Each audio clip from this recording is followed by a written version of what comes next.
Abraham, suaminya, mati 38 tahun kemudian.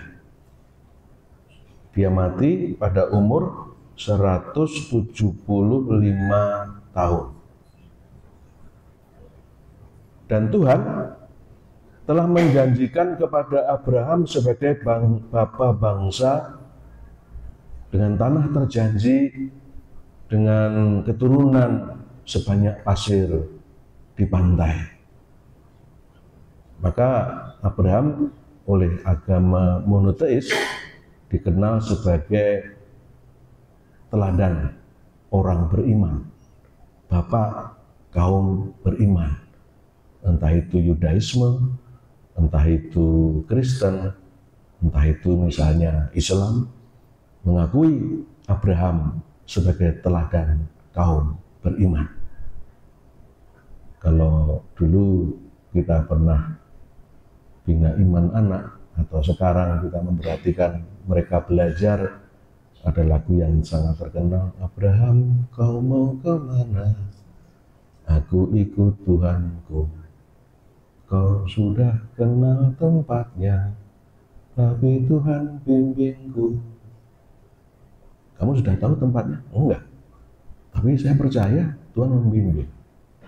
Saya percaya Dia dengan janjinya tidak akan pernah gagal. Tuhan takkan gagal, itu imanku. Janjinya benar dan kekal, dan Ia membimbingku, dan seterusnya. Jadi Abraham percaya. Tuhan telah menjanjikan kepada Abraham, bapa bangsa, dengan menerima tanah terjanji. Sesudah itu Abraham dalam Injil, dalam bacaan pertama tadi, menguburkan Sarah istrinya. Pada saat kematiannya, Abraham punya 2 orang cucu yang lahir dari Ishak, anak satu-satunya dari perkawinannya dengan Sarah. Dan pada saat kematian Abraham, janji-janji Tuhan padanya nampaknya tidak terpenuhi. Seakan dia meninggalkan kegagalan yang menghabiskan masa hidupnya selama 100 tahun. Itu dari bacaan pertama. Yesus mati kira-kira berumur 33 tahun. Dan dia menunjukkan diri sebagai penyelamat dunia, jalan kebenaran dan kehidupan, Allah itu sendiri. Sukar untuk mempercayainya. Bahkan para muridnya meninggalkan Yesus sendirian, disalib, dan Yesus wafat, dan tampaknya suatu kegagalan total. Suatu kesia-siaan menaruh iman kepada Tuhan. Betulkah demikian?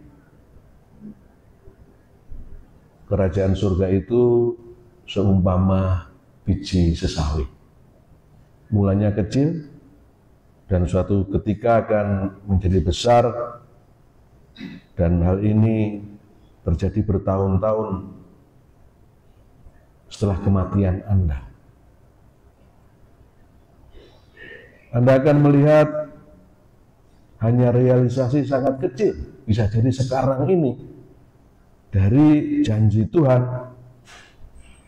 dan bisa jadi meninggalkan sesuatu yang nampak sebagai kegagalan. Apa yang harus kita lakukan? Apakah kemudian kita tidak percaya, putus asa, dan lari daripadanya?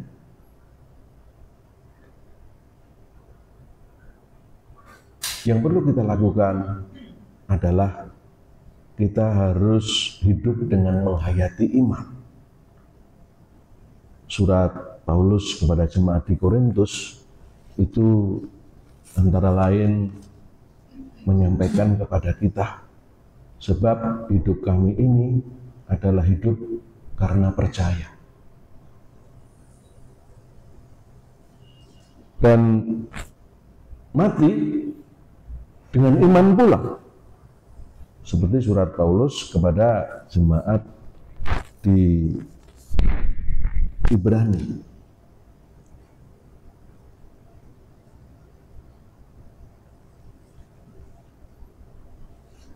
Dikatakan demikian.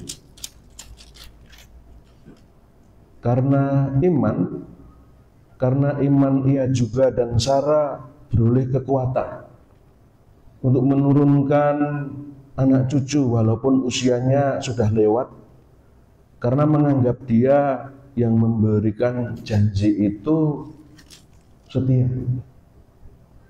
Itulah sebabnya maka dari satu orang, malahan orang yang telah mati pucuk, terpancar keturunan besar seperti bintang di langit dan seperti pasir di tepi laut yang tidak terhitung banyaknya. Apa yang terjadi seandainya hidup kita tanpa iman? Iman akan Tuhan yang menyelamatkan, iman akan Yesus yang adalah jalan, kebenaran, dan kehidupan kita. Saya membuat suatu perumpamaan. Kita mungkin bertanya-tanya bagaimana kehidupan akan terpengaruh jika Yesus tidak datang ke dunia sebagai penyelamat kita, jika kita tidak mengimani Dia. Seorang mengatakan bahwa tanpa Yesus, hidup itu akan seperti di bandara internasional. Di sana, di tengah seluruh hiruk pikuk dan kesibukan yang seluruhnya angka, kamu berada dalam penerbangan 227 yang berangkat dari Terminal 6 pada pukul 11.15 misalnya, dan akan tiba di tempat tujuan pada pukul 23.20. Kamu duduk di baris nomor 33, pesawat yang akan menerbangkanmu 747. Setelah menerima pendekatan yang bersifat umum yang tersirat dalam seluruhnya angka itu, Anda akan mempercayakan hidupmu dengan keyakinan besar pada kelayakan pesawat dan kecermatan perawatan awak darat. Dan juga kita mempercayakan pada kemahiran pilot. Kita tidak akan pernah bertanya, pesawat ini dibuat tahun berapa ya? Apakah aftur bahan bakarnya cukup atau tidak?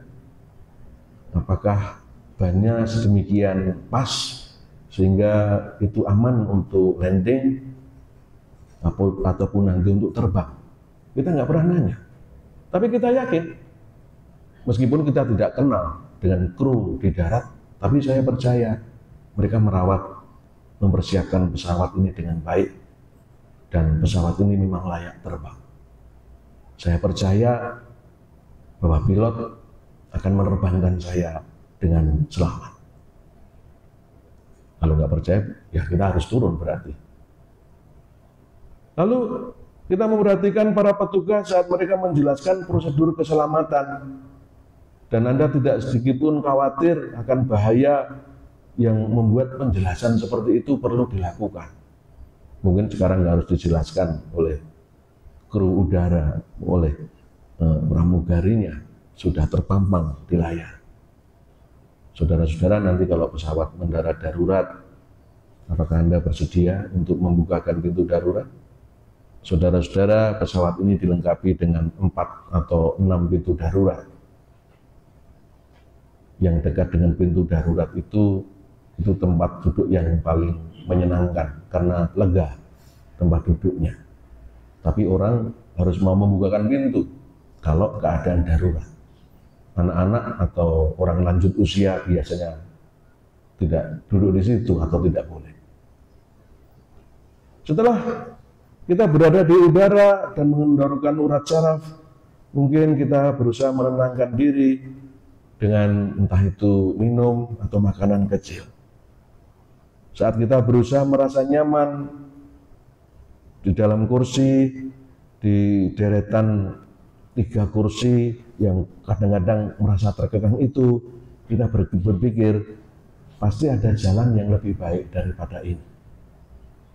Syukur kepada Tuhan karena ada jalan yang lebih baik, bukan perjalanan udara, tapi kehidupan bersama dengan Yesus.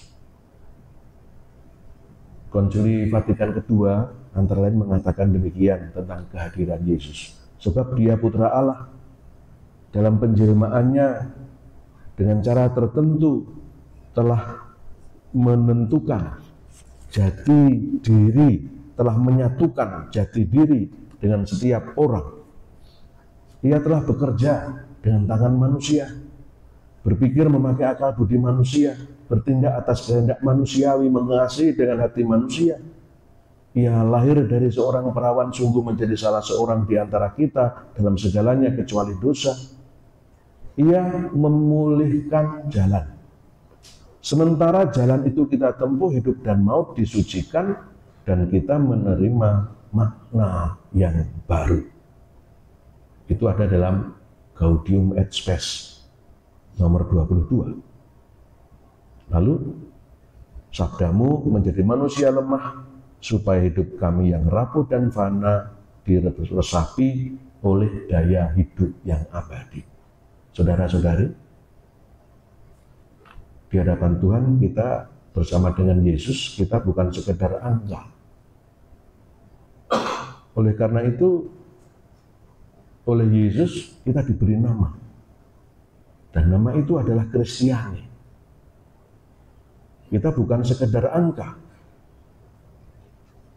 Surga adalah tujuan kita yang pasti, rumah kita.